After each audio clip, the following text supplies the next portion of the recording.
Les imams font de leur mieux pour mettre de la nourriture sur la table durant le ramadan. Mais en raison de la crise économique dans le pays, répondre à la demande ne sera pas chose facile. Je connais beaucoup de gens qui n'ont dans leur frigo qu'un pot de labneh et du pain, en particulier les personnes âgées. Chaque nuit durant le mois, leur collaboration fournit à plus de 450 personnes l'iftar. Le repas du soir suite au jeûne. Si ce n'était pas pour eux, il serait impossible de savoir si les familles du voisinage peuvent célébrer un semblant d'iftar traditionnel.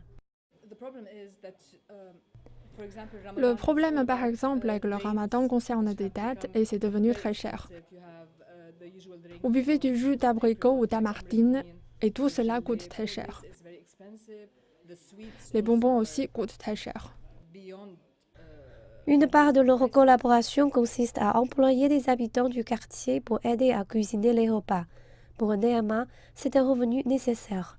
Son mari est emprisonné depuis plus d'une année en faisant l'unique gagne-pain de la famille.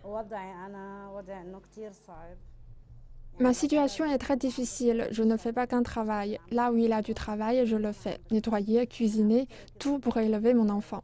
Ce ramadan est très difficile. Avant, nous avions tout pour nourrir nos enfants, un petit poulet, de la viande. Désormais, tout est très cher. Le changement auquel elle fait référence est une crise économique paralysante qui a fait augmenter le taux de pauvreté du pays à 82% en 2021.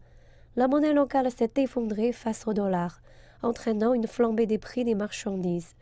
Mais les salaires n'ont en grande partie pas augmenté, plaçant les résidents dans une situation impossible. L'analyste de crise Eli Yacoub déclare que le problème est multiforme et rendra le mois difficile. Quand il s'agit de l'iftar, les familles trouvent qu'il est très difficile d'avoir autant de nourriture qu'auparavant. Avec la crise du pétrole qui a mené à la crise de l'électricité, la plupart des familles au Liban pourraient célébrer ou avoir un iftar sans électricité à la lueur de la bougie. Dans le passé, lors du Ramadan, des zones comme ici étaient décorées de lumières brillantes avec des vendeurs de rue qui proposaient toute une variété d'articles du Ramadan. Les citoyens auxquels nous avons parlé déclarent faire de leur mieux pour aider leurs voisins à apprécier le véritable esprit du Ramadan.